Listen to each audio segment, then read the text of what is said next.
Tayo po ay dadako sa isang pag-aaral muli ng salita ng Diyos. Of course, walang paglayo sa turo ng Biblia, lalo higit sa katotohanan tungkol sa Diyos. Importante magbigyan din talaga yung mga bagay tungkol sa Diyos at yung Diyos na yan, makilala natin personal. Ang pangalan po ng ating Diyos ay si Kristo Jesus. Siya po ay nagkatawang-taong Diyos. Ang pagtanakay ngayon ay may kinalaman sa pagrespeto sa ating manlilikha. Paano nga ba respetuhin? How can a person show his respect kung di naman niya nakikilala? May mga tao nga po na sa ating panahon, andyan na authority sa kanilang harapan, andyan na ang batas, andyan na lahat ng dapat na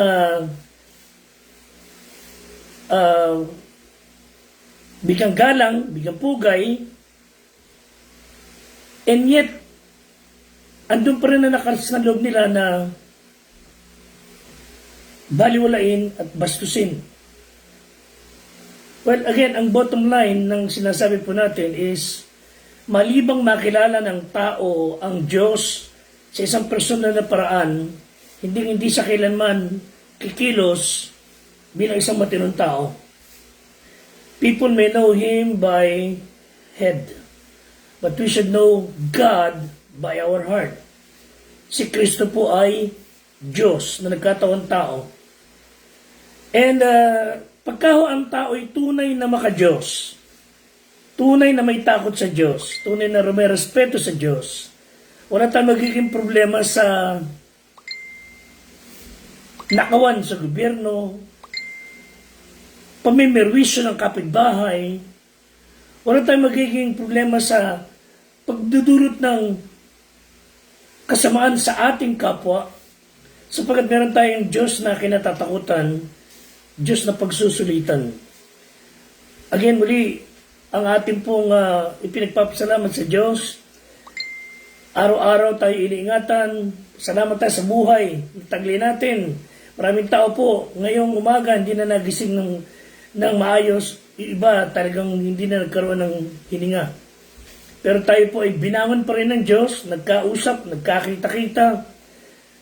Kaya nga po, patuloy niyo ipag-pray ang ating kapulisan.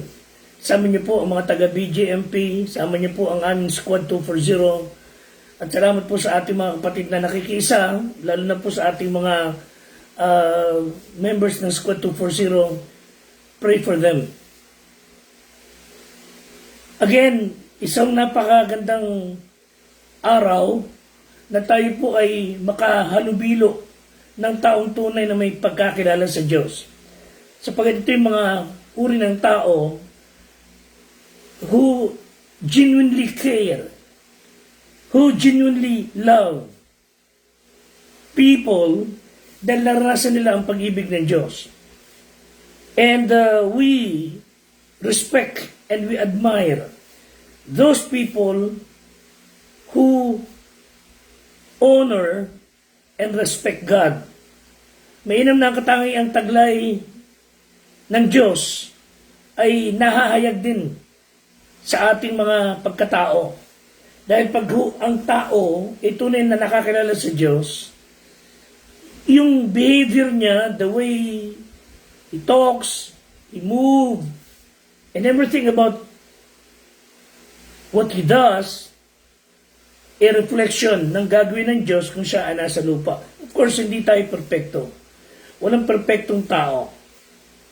So, nung magkatawang tao ang Panginoong Jesus, He set us an example.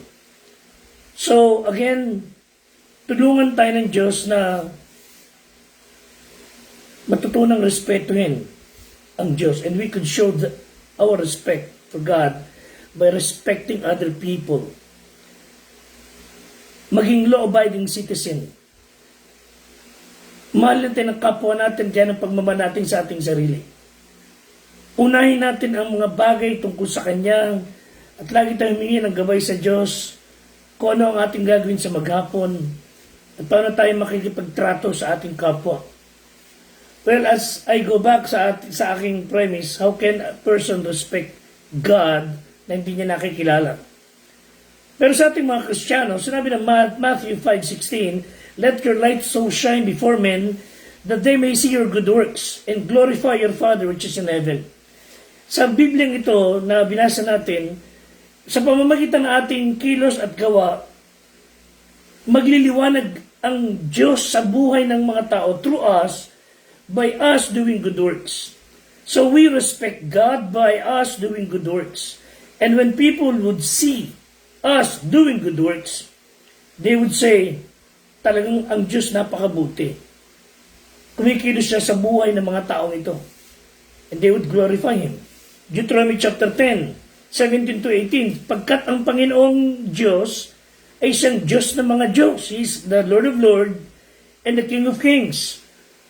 Siyang dakilang Diyos, siyang makapangyarihan at siyang kakilakilabot na di nagtatangi ng tao.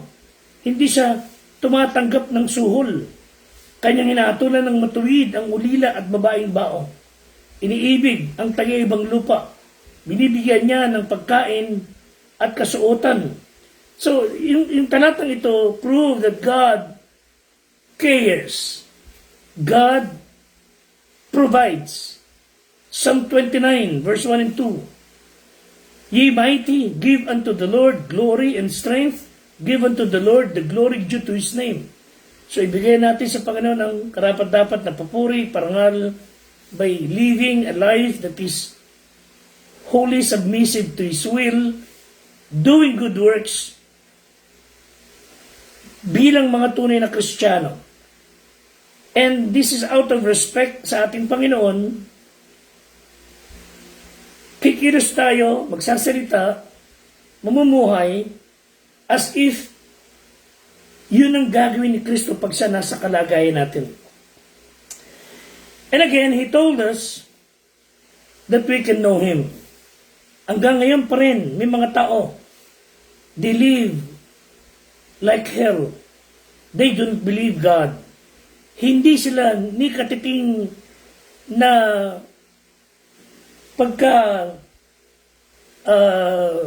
kilabot na sabihin, di niwala sa Diyos. In fact, they live as if sila ang Diyos ng kanilang buhay. But we, Christians, we believe that God exists. We believe the reality that God is the one who created us. He has told us. He has revealed Himself to us. And it's a big predicament kung ang Diyos ay tahimik at hindi nagsasalita o hindi nakapag-communicate sa atin. But again, salamat sa Panginoong Diyos, tayo na, sabi nga ng Bible, what is man that thou art mindful of him? Tayo makasalanan ay minagaling ng Diyos na kapahayagan ng kanyang sarili, ipahayag niya ang kanyang sarili at bigyan tayo ng pagkakataon makilala siya. I trusted Him as my Savior, May 25, 83, and then marami na ang naging tunay na mananampalataya after that. So, God is not silent. He is not from a distance. And He has communicated to us who He is, what He is like, at anong plano niya sa atin through the Bible. Ipinahayag po ng Diyos ang kanyang layon and while on earth. Of course, itong Diyos na dapat nating nirerespeto, dapat nating pinapahalagaan, sinasamba, at sinusunod, ay nagpahayag sa atin in 3 ways. 1, through the Bible. His book, through His Word. Through the Bible, the only one, the actual Word of God. Ebidensya, kaya tayo may Biblia, sapagkat mayroong Diyos na nagpasulat ng kanyang aklat. And it's more than just a book. It's His Word written Kaya mababasa natin, from time to time, we could consult ebidensya, resibo, na ang Diyos ay nariyan, existing, dahil meron siyang salita. Patunay na meron kang ari-arian, you have the document. So, in years past, many people try to destroy the Bible para alisin wika ang pagkaalam tungkol sa Diyos. Many potentates have raged against this book. They sought to destroy and uproot the Bible.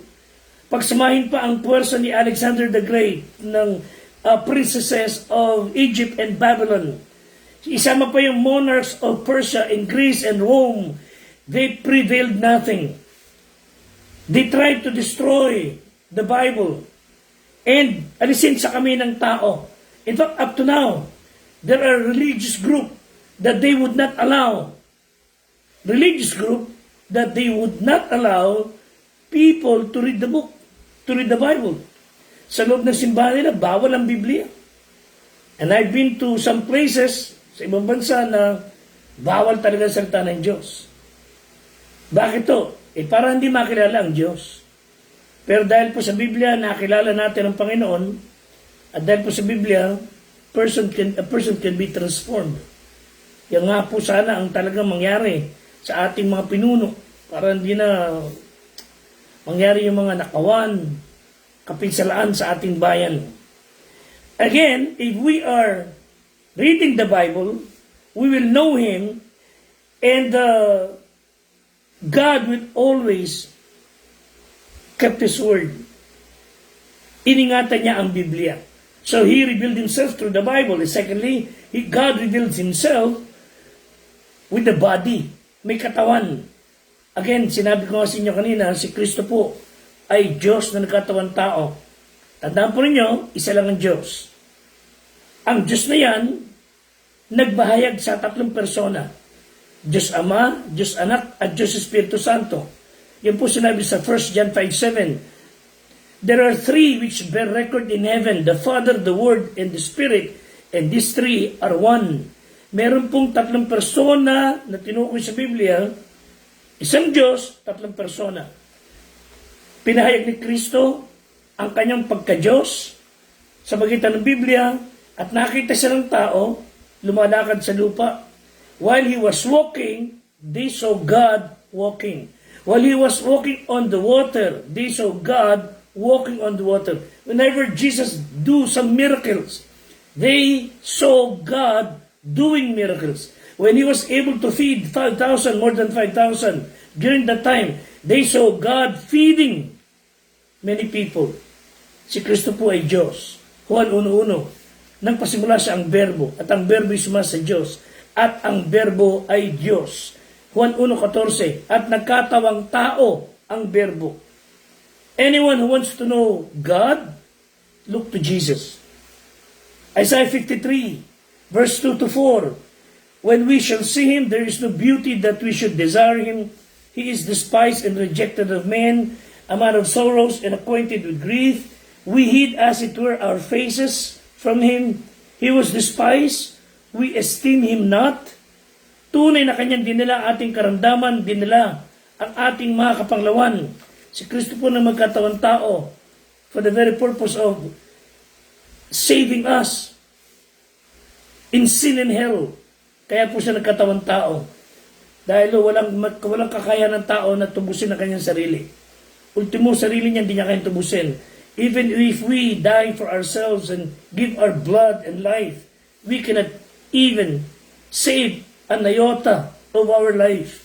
Only Jesus Christ, ang nagkatawang taong Diyos, ang may kakayahan at may kapangyarihan na tubusin tayo. And He did. Sa krus ng Kalbaryo, si Kristo po ay namatay para tubusin tayo. He paid the sin we committed. He washed us by His blood. He paid the death He did not owe. Tayo may utang, siya nagbayad ng kanyang buhay. So God spoken through His word. and through His preachers, mga lingkod niya. Again, anybody who wants to believe in God can believe in God. At dahil sa kanyang malasakit sa atin, pagmamahal, hinayaan ng Ama na siya ay masaktan, magdusa, mamatay. Ang magandang balita po, we just cannot let Him die. Si Kristo po ay muling nabuhay mula sa mga patay after 3 days. So, kailangan pong kilalanin ng tao si Kristo bilang tagapagligtas. Unbelief never comes out of the head, but rather, it comes out from the heart. Psalm 14 verse 1, the fool had said in his heart, the fool had said, ang mangmang nagsabi sa kanyang puso, there is no God. Sila'y nangapapahamak, sila'y nagsagawa ng kasuklam-suklam ng mga bagay, walang gumagawa ng mabuti. Yan po ang katangian ng taong ayaw sa Diyos. There's only one true God. And there are many things about God na hindi natin maintindihan. But we do not have to understand the whole thing about God. Dahil limitado ating kaisipan. Pero pinayagan niya tayo makilala siya nung siya ay nadinig natin ipinangaral, nabasa natin sa kasulatan, we can come to Him by faith. Siyang tunay na nag-iisang Diyos, nagpahayag sa 3 persona. Ang Ama sa langit, isinugo kanyang anak para mamatay sa Kalbaryo. Ang Diyos Ama, isinugo ang Diyos Anak, at ang Diyos Espiritu Santo ay tumahan sa ating puso't buhay nang tayo ay sumampalataya kay Kristo. Again, we do not worship 3 gods. No, we worship only one God, and His name is Jesus. The Jehovah of the Old Testament is the Jesus in the New Testament. So, to deny the Trinity is the root of many heresies. Kailangan paniwalaan ng tao, may Diyos na nasa 3 persona. At yung kanyang pagiging Diyos na 3 persona, it reflects in His creation, the past, present, and future. Also, it reflects sa space, height, width, and depth. Lalo na sa tao. When He created man, sabi ng Bible, Genesis 1:26 and 27, God said, let us make man. Hindi sabing let me. Bakit us? Kasi 3 persona sila sa iisang pagka-Diyos. The triune God created men according to His image and likeness. Yung image ng Diyos na nasa sa atin, holiness, righteousness, na wala yun na magkasara sa iba't adan. Nakapanumbalik yun nung tayo sumampalataya kay Kristo. But yung likeness, Diyos, isang Diyos, 3 persona, tayo po ay binubuo ng kaluluwa, katawan, at espiritu. 1 Thessalonians 5:23. So, kung paano nilikha ng Diyos ang tao according to His likeness, ang tao po ay binubuo ng kaluluwa, katawan, at espiritu. So, yung Diyos na sinasabi natin, mga kapatid, I hope nakilala niyo na siya. How, Pastor? By simply asking His forgiveness. By simply asking Him to save you.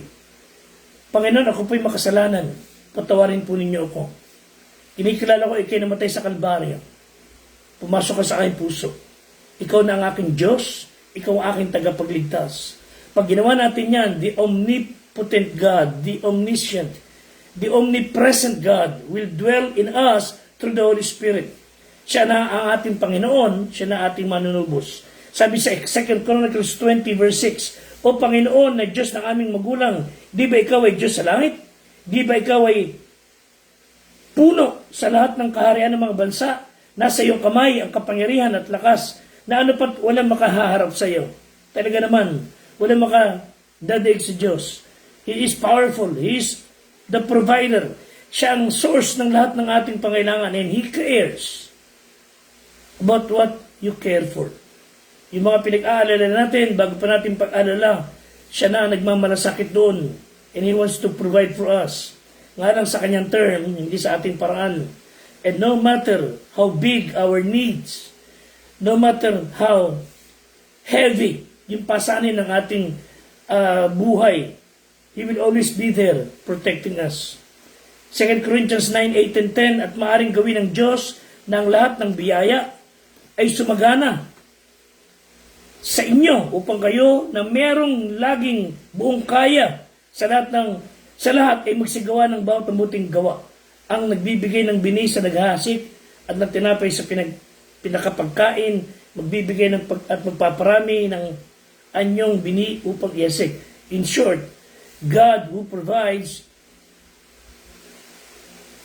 will provide for us, lalo na if we are doing good sa ating kapwa. He's not only the provider, powerful, He's also healer. He can heal our physical bodies. Hindi nga lang sa ating terminology, sa ating time, but He could heal broken hearts. He could heal distorted minds. And He can set free anyone, taong alipin ng bisyo, alipin ng addiction. He can set them free. He can heal them kung papayagan lang nila ang Diyos.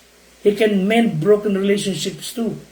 Exodus 23:25 and following, at inyong paglilingkuran ng Panginoon inyong Diyos at kanyang babasbasan ang inyong tinapay at ang iyong tubig. Aking aalisin ang sakit sa gitna mo. Walang babaeng makukunan o magiging bogman sa iyong lupain. Ang bilang na iyong mga araw ay aking lulubusin. Sasagana po ang ating buhay. Hindi sa material, kundi He will give us a life that is purposeful. Jeremiah 30:17, I will restore health unto thee, and I will heal thee of thy wounds, sabi ng Panginoon.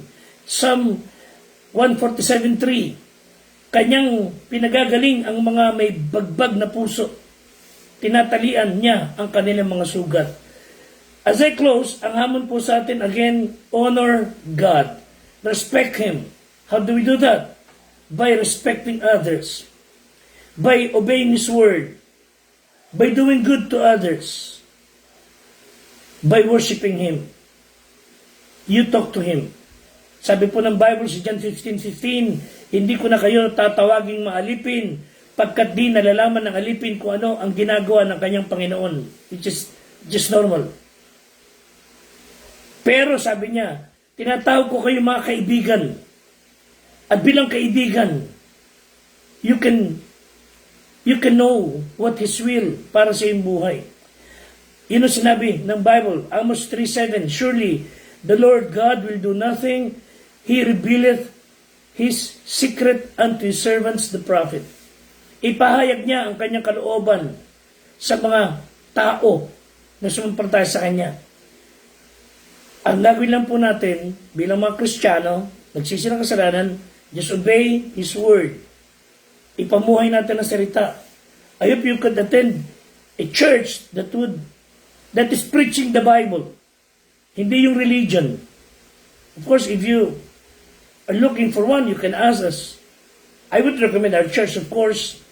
Pero, importante ang inyong dinadaluhang church, nangangaral ng salita ng Diyos, hindi politika ay pinangangaral, hindi ang anumang sariling opinyon, kundi yung sinasabi ng Biblia. Pagka po tayo tunay na Kristiyano, you will never go wrong.